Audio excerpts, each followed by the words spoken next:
Good, so hello and welcome everybody to this event here in Davos. And I know there are a lot of people online as well who are joining us all around the world. So a very warm welcome also to this event. My name is Geoff Cutmore. This won't apply to you if you are watching outside of Davos, but here in the room, we've had to put extra chairs in because this is a sold out event. I would like to believe you've all come to see me, but I recognize a star panel when I see one. So I have a very good understanding of why you're all here. You'll have sat down and noticed that there's a piece of card on your chair and there are some pens. I'll be asking you a little later on to write down a word that epitomizes work for you. So a little bit of a head start. You can have a think about it now, but it's just something we're going to ask you. Because we want you to make friends with each other and get to know each other, we've only put half the number of pens you actually need out on the chairs. So here's a chance to say hello to each other and to meet each other as we get this panel underway.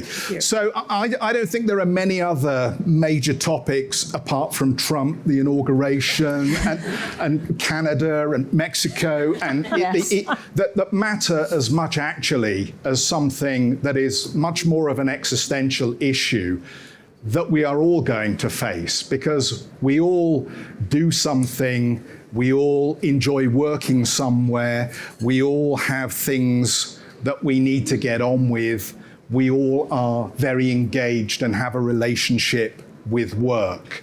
And AI now sits out there as a potential threat, but also a way of supercharging our opportunities in the workplace. And my producer has kindly jotted down a few of the things that we might want to bear in mind as we get into this conversation.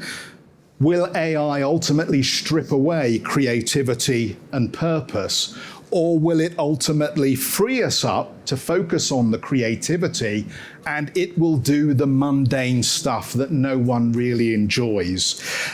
How do you shine in your workplace or in your vocation if everybody is able to leverage AI in the same way? And I know for a lot of people who are entry level at the moment, there is a bare knuckle fight going on as to how you use AI to make yourself look smarter than other entry level applicants.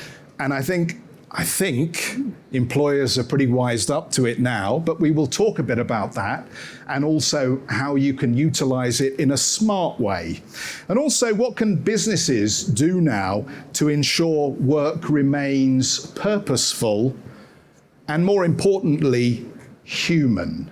And I think that's a big focus here. You'll have been to a lot of other panels here in Davos where they talk about, oh, we're going to sack people because we can change, we can bring in, technology and AI to replace people. And I think there's a lot of fear in the workplace about ultimately what AI is going to introduce. We're not having that conversation.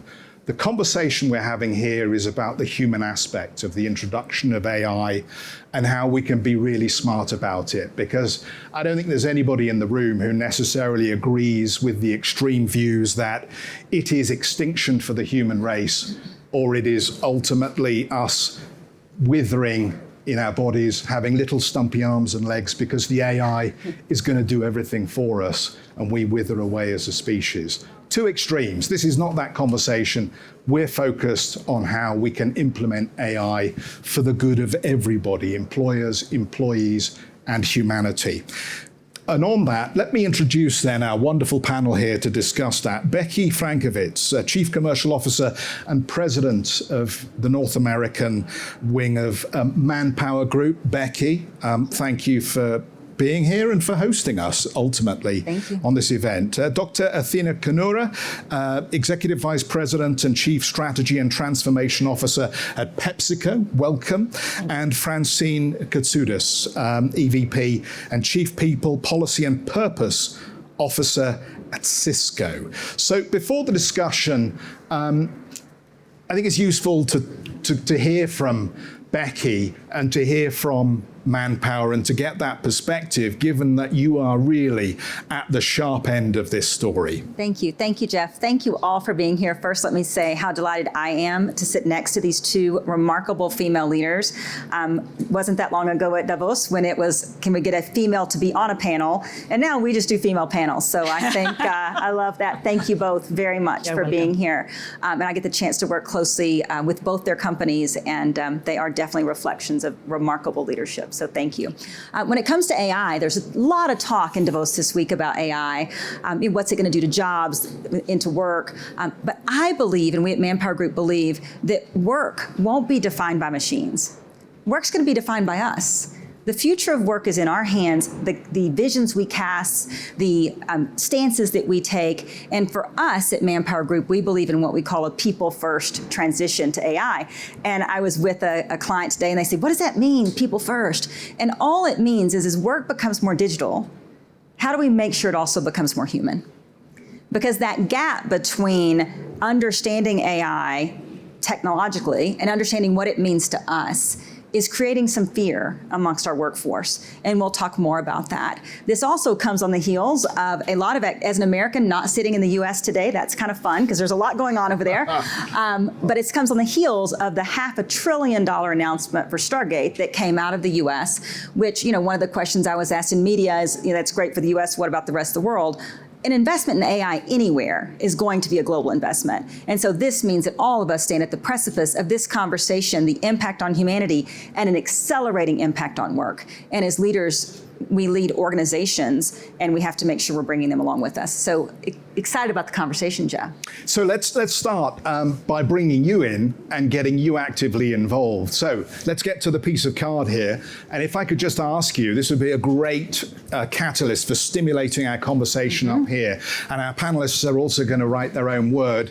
If you could write a word nice and big, which just sums up or epitomizes for you. Oh, sorry. We're sharing the markers. Yeah, you're meant to share. You're meant to share here. Good. And I think you've got the hang of this, but just in case, a few things that come to mind here. Work is obviously about a paycheck. We all know it's about a paycheck, but it's about more than that. It's about learning. It's about connections. It's about friends.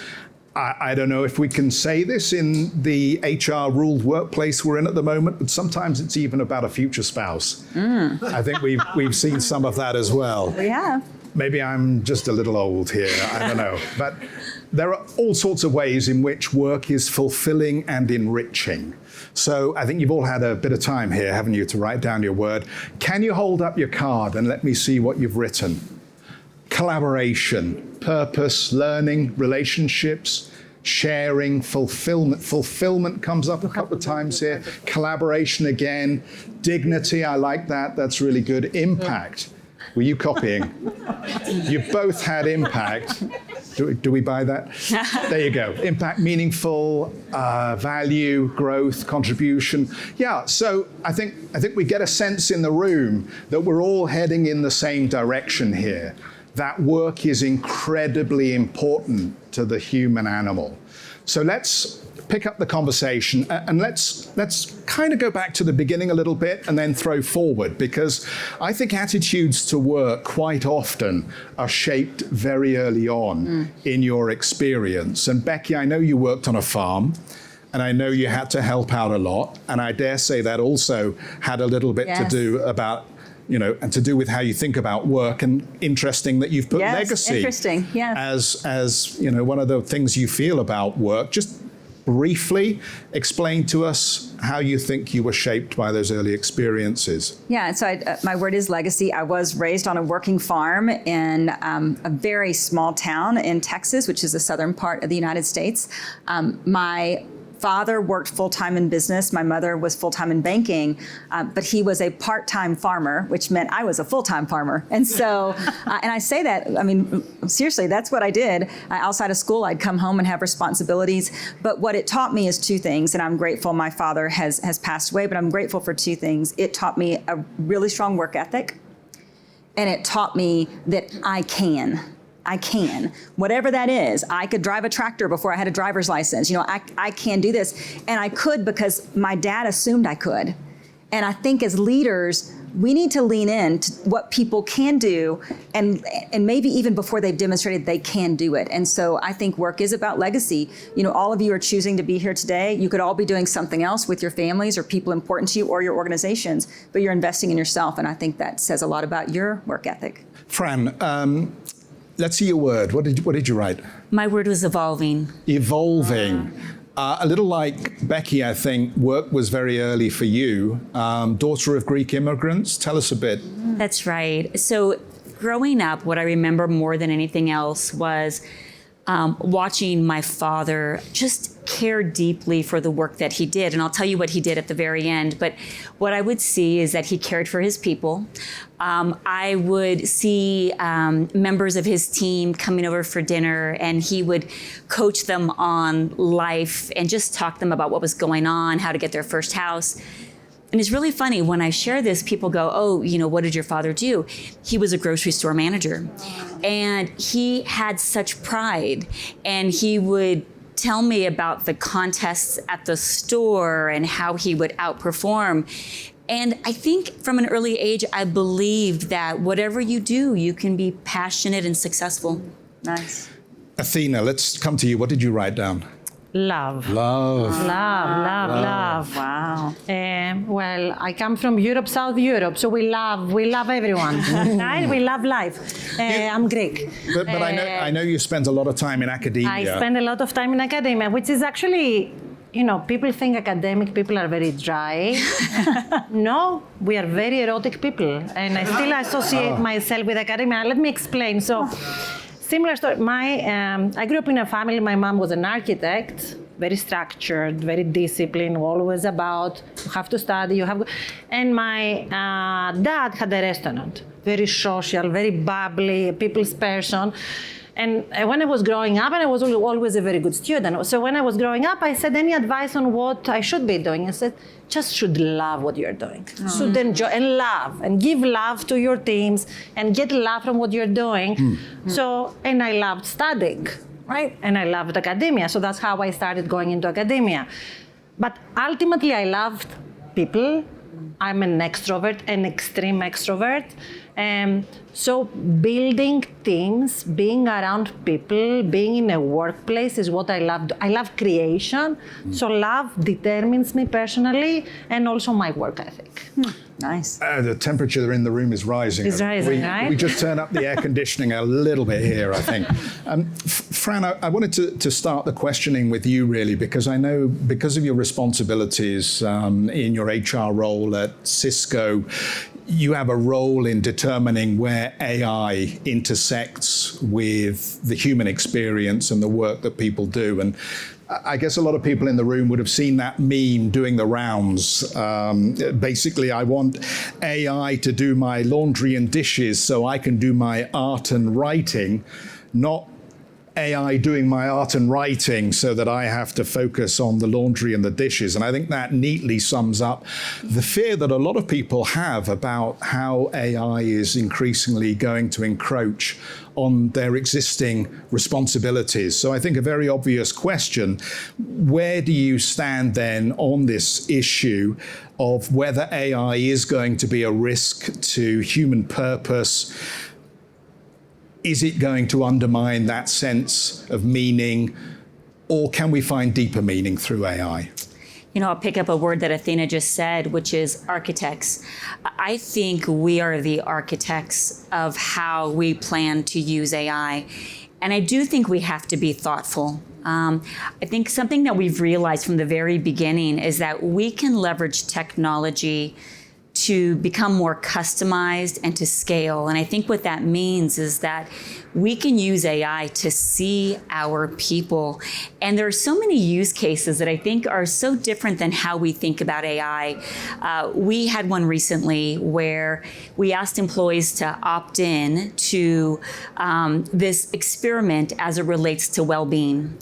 And basically every morning they would get a question, AI generated, about their health, how they were feeling that morning, whether or not they slept. Do not ask me that question today.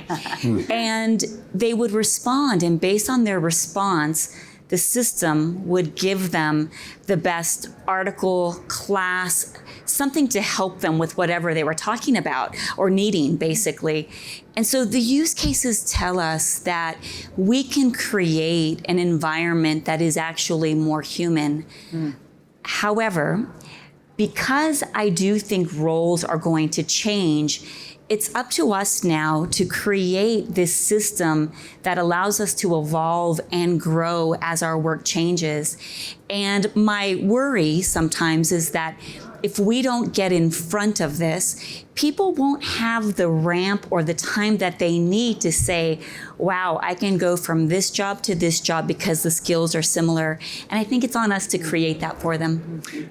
Just on that point, as you introduced that, did you get any pushback? Because I know if the company I was working for came to me with that, I'd be like, what are going to be the consequences of me saying, yeah, I'm not having a great morning?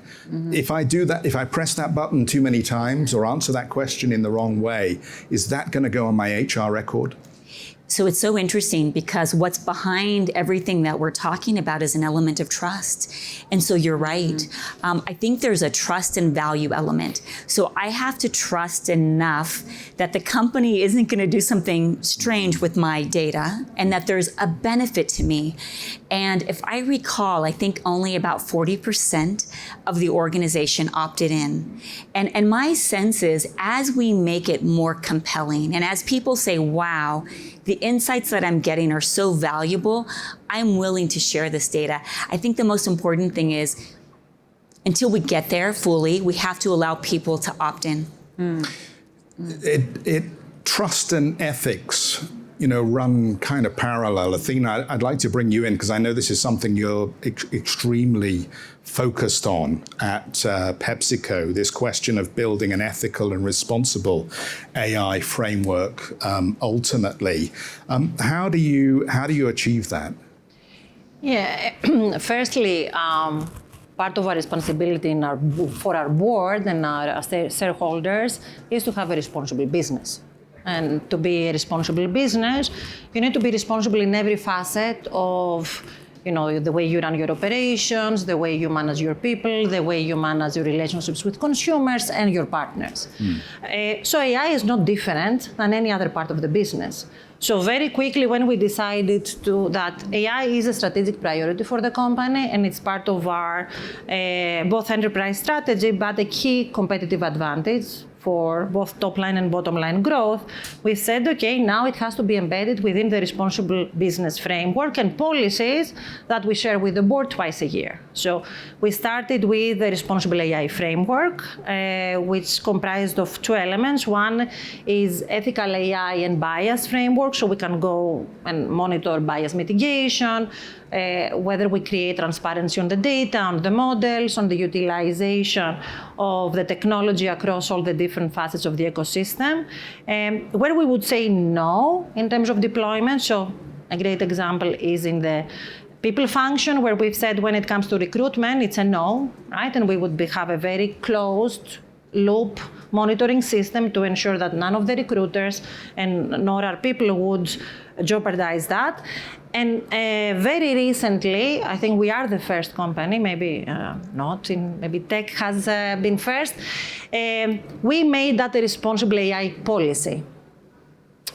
Which is the first of its kind because now a responsible AI policy means that it is part of the detailed risk committee, it's being audited, we have to report in the earnings. It creates a very different level of expectation of how responsible AI is now embedded in the core operations of the company, and we now, similar to ESG, we have to report it. Right? And that was also a forcing mechanism from the top. So the board, the chairman, myself, and the general counsel decided, okay, we are in a pivotal moment. We are scaling AI and Gen AI across everything we do in the organization. And therefore, we have to make sure everyone understands the significance plus also the consequences of doing things responsibly. What kind of feedback did you get when you implemented that? From our the shop employees. floor, as it were. Yeah, from the shop floor. Actually, they were very excited. We had the framework around. The framework was around for almost 2.5 years. And it was important as people really wanted to experiment with AI across the board. So it gave them the guardrails on how we can do pilots, areas where we said, now get kind of your sandbox or use the scaled infrastructure. But still, it didn't tell them exactly how this would be internalized in the processes of the company. Right? Is in the back of their mind, was it, okay, is this a nice to have or a must have? Is this for this function or every function? Is this something that now I'm expected to know deeply, or something that maybe it's an opt-out type? With the policy, there's no opt-out. It's like cyber, InfoSec. There is no opt-out when it comes to security. Right? It's a policy. People are very excited, but you would be surprised how the optional training, suddenly we've seen from 50% of training that we had in the responsible AI space, the adoption jumping to 99% just by publishing the policy. Even before we said the training will be mandatory. Right? So it forced behaviors, and in some cases you have to force those behaviors, that unlocked a lot of value for our learning team, our talent development team. Now it has accelerated significantly the skill-based transformation that our people function needs to do. And also it has allowed our general counsel as well, because he's a great partner in that journey, to educate also his legal team on how we can talk about it in the forums with the governments in a way that it doesn't become, a political weapon against them and things like that. Okay, Becky, just on that, I mean, you're in a really good place to be a barometer of how workforces are feeling about this. What feedback are you getting? Yeah, and I'm going to come back to something that you two both said in just a moment, but PwC just published a survey here this week at the forum that said that 50% of CEOs expect profitable contribution from AI this year, 2025. We completed a survey at the end of last year on what workers want. So I said CEOs, 50%. On what workers want, 50% of workers are in fear that AI is going to take their job. And so this gap between what CEOs are saying and what workers are feeling, because feeling is an impact on productivity, is a challenge for us. And I think that's a challenge for us. And so you said something, Fran, about trust. And Athina, you said about this whole policy that you put into place. But I also heard you speak the other day about the difference in AI and automation, and it bears in mind this question. So I'd love you to share that with this audience, because think about what I've said. There's fear, and yet there's high confidence from leadership. So yeah, I mean, we are a manufacturing company at heart, to put it into the context of the group. 320,000 employees. Out of those, 85% is frontline. People that sell in the warehouses, in our facilities, plants everywhere in the world, right? And in the previous, what we call industrial revolution, especially with automation, these people were disrupted significantly. Jobs were lost across the ecosystem. The first wave of robotics took over many of those jobs, right? But what we saw after that is new jobs were created. So there was hope, there was an evolution, etc. So that original noise became to a hopeful wave of new jobs being created. Now, what is interesting in this specific instance is that the first people who said, I want Gen AI access, is the frontline. Why? Because no one actually wants even to do those jobs that are task-oriented in the warehouses, in the shop floor. I mean, who wants to do merchandising in the shop and just moving SKU A to SKU B from one part of the planogram to another? They just don't want to do that, right? So one is, great, my job will be better, I will get paid better, right? It's an upskilling, reskilling opportunity. So you have a cohort of the population that sees Gen AI in a big cohort of the population in a very positive, optimistic way. You have now another cohort of the population, the knowledge workers, who are seriously threatened by Gen AI. Why?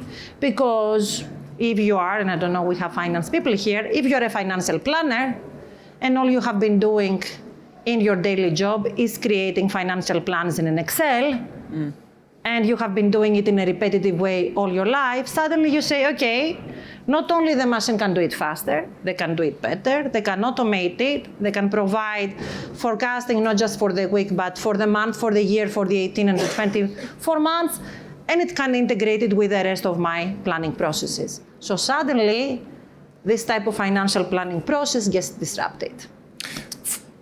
Can I just move the conversation on here, because I'm really aware that Yes. we are going to be short on time, and I'd love to get to some action points as well here. Fran, can I pick up with you here?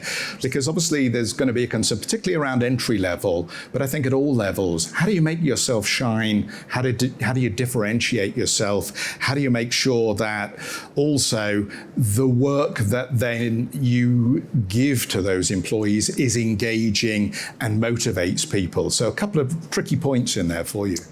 Yeah, so the first thing that I would say is that when we feel like we're in control of our work or our career, it feels a lot better, as opposed to when you feel like it is being done to you. And so something that we've realized is that we have to put the technology in the hands of our people, and we have to have them drive how the technology will evolve their roles. And we have done a lot of that within our organization. We opened up training on AI, and we had about 40% of the organization not only take training, but become green belts in AI. And this is in the people policy organization, not an engineering organization.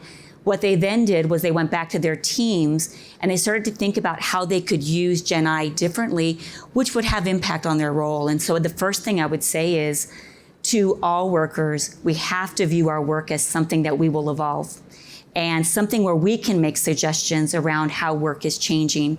The other thing that I would say is, I always believe this, but mentorship and sponsorship, and those people that you're able to really talk to about how work is evolving, I think is going to be really important as well.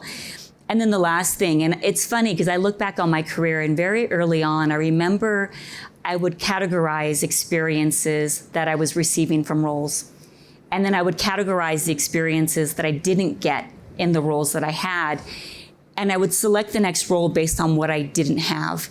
And I do think whatever our systems are, starting to inventory that, I think will be huge as we navigate careers. Just think about what Fran just said. Choosing your next role based on what you don't have. Like, think about that. That's growth. That's growth and evolving. That's amazing, Fran.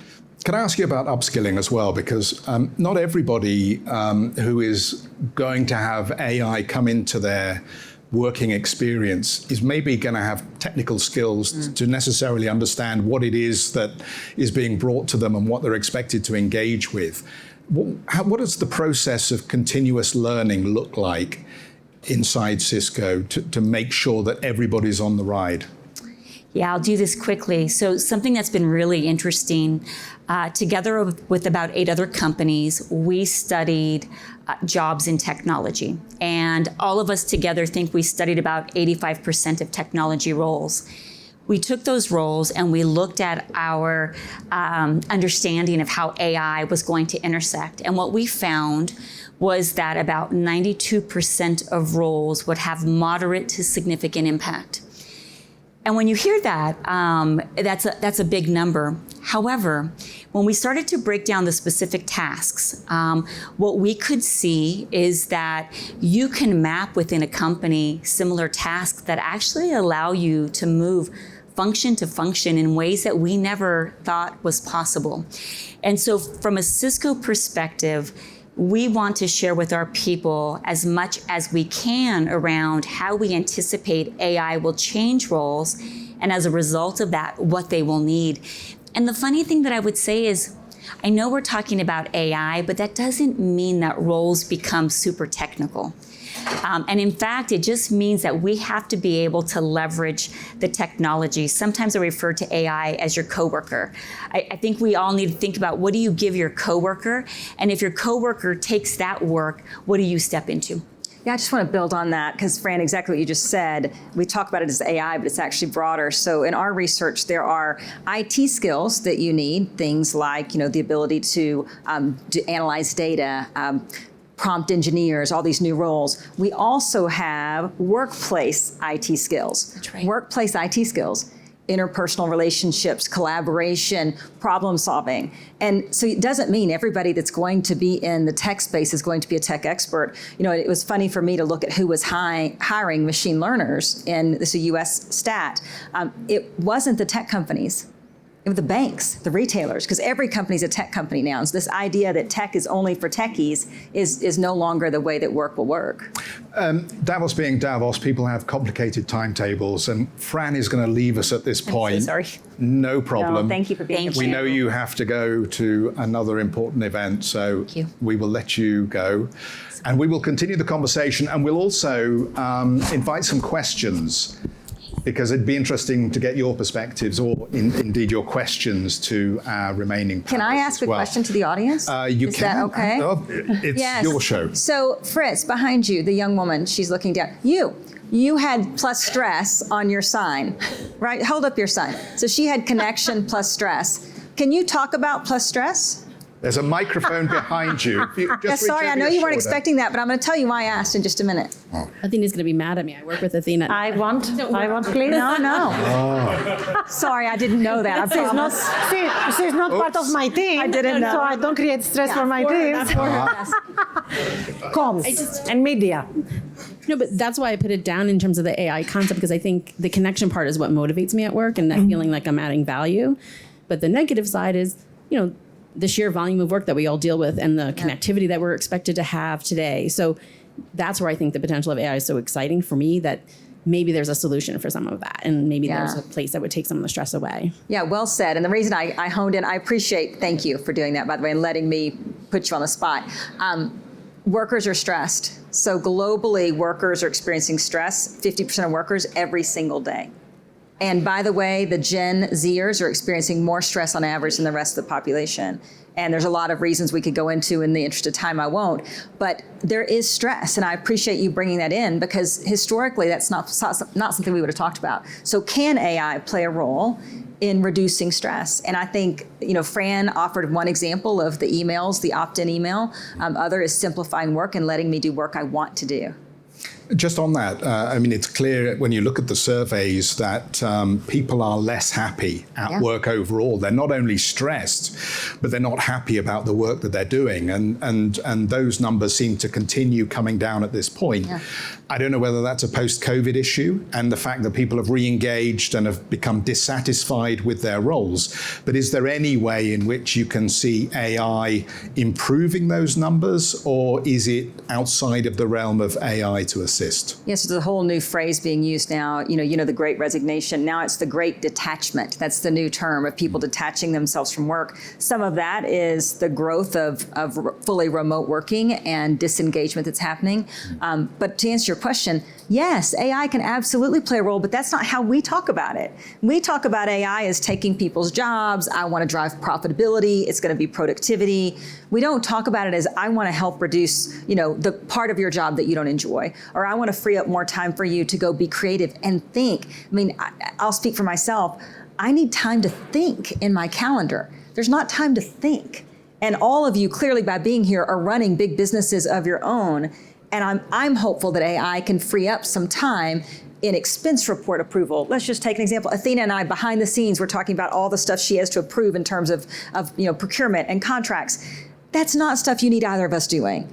What we will be better served to our companies is thinking about the strategy of the future. And so I think we need to start talking about AI in a different way. Let's get some questions. Who'd like to ask a question here? We've got a microphone wandering around at the back if anybody would like to engage. And if you don't ask, I'll just pick on you. Yeah, apparently. She will. Could get really wild really quickly. Exactly, could get wild in here. Knowing that everybody is connected to everybody else in some way. Somebody asked ChatGPT. Lovely, great. Hi. Hermione here from PwC, and thank you very much for the shout out on the CEO survey. Great session, really good conversation, and we're all talking about this. Interestingly, one of the other things in our survey that CEOs are saying is that AI is increasing their headcount, not decreasing it. they were split. They were definitely split, but more CEOs were saying that they anticipate it increasing. So there is definitely the CEOs are seeing, businesses are seeing AI as a growth generator. They are seeing it as a positive. Workers are not bought into that's where it's going to be. Yep. So I'm interested in how do we engage the workforce, and your detachment point is really interesting, but how do we engage the workforce to see this as more positive and actually a driver of growth, which is massively needed across the business community, rather than the threat that everyone sees it as? So I'm going to tee that up, and then Athina, I'm going to ask you to tell the other story I heard you tell around the handhelds. So it comes from us making sure that we're being forthright in terms of how do we explain to people what's happening, how's this going to positively impact your job. But the challenge, technology it's not going to be the challenge. We're going to be able to implement AI. Well, human beings adopt it. And there's a lot of people doing upskilling and reskilling, us included, to make sure people understand it. But it's stopping short of how do we drive adoption. And I believe, and I've observed, and Athina's going to tell you an example, when we drive adoption, when we're successful, it's when we make it personal to you. Athina.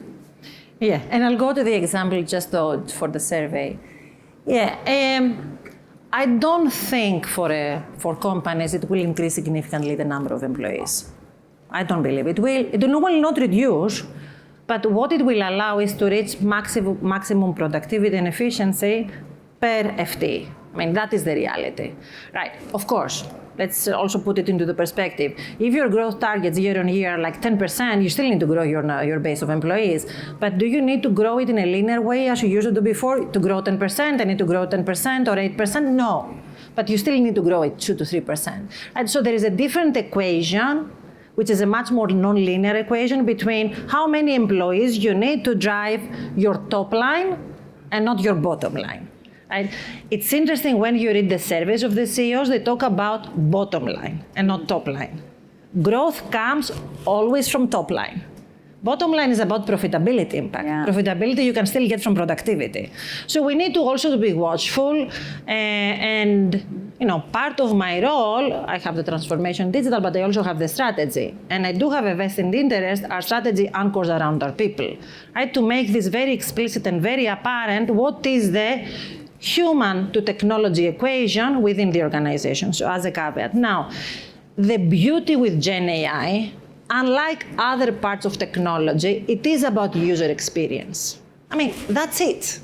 You have people now that don't understand technology, don't understand how to code, don't understand how to do ML, don't understand deep learning, and they leverage Gen AI in every facet of their lives. And the example is we have our frontline salespeople, right? What is the biggest incentive of a salesperson? To sell. Why? Because they get paid based on how much they sell. Right? So the bonus relies on incremental sales. That is their compensation incentives.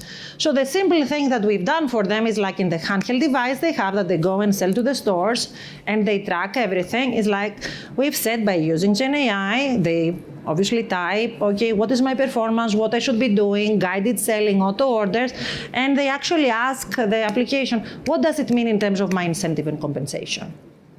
Has that changed? Will it change? If I were to do that, will my bonus increase?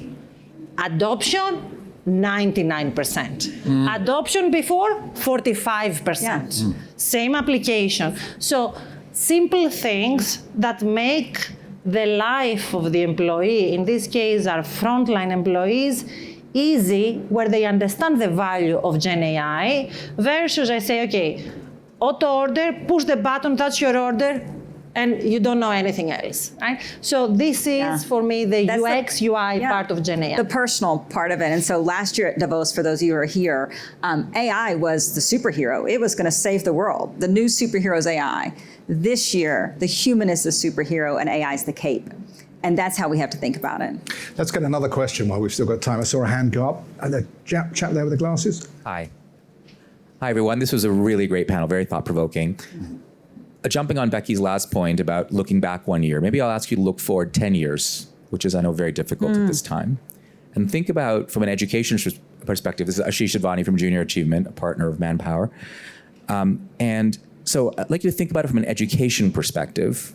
What should we be preparing young people for now when we think of the meaning of work in the age of AI in 10 years? And we have a gender lens on this panel, so I'm going to make it even harder.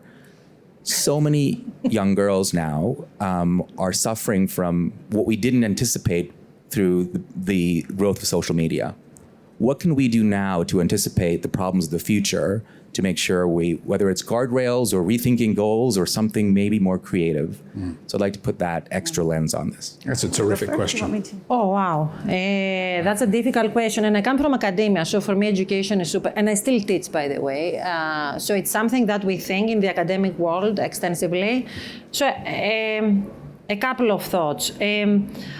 I think from a skills perspective, you will see much more of a blending of social sciences and STEM. You know, historically, when I was growing up, and maybe your generation, what did your parents say? Become an engineer, become a doctor. Yes, yeah. Our generation. You look younger, Becky, than me. So a doctor, a lawyer, etc. So they would box the professions, right, based on their, what did they think? Okay, you're best in that, but you can make money out of that.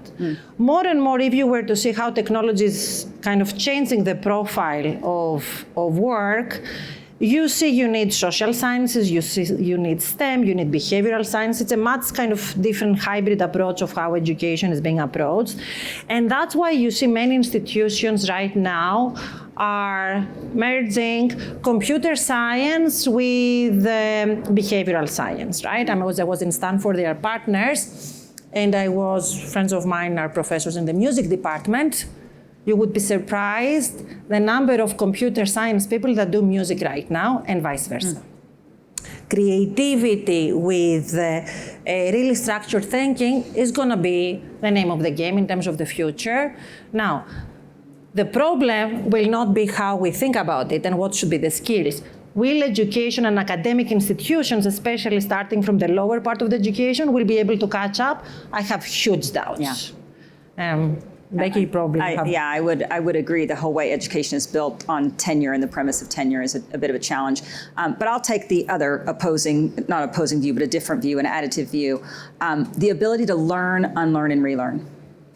And I don't think that's on gender lines. I think teaching critical thinking, problem solving, these soft skills, because all of our jobs, I mean, we're talking about it like 10 years from now. Friends, I remember in college where I had to book the computer room. And now I carry a computer in the palm of my hand. I mean, that's my lifetime. And so you're saying 10 years, I think all of us will live this. This isn't a future thing. And so I think the ability to be curious, learnability, all of those things are what I would focus on, because the hard skills, they're going to change.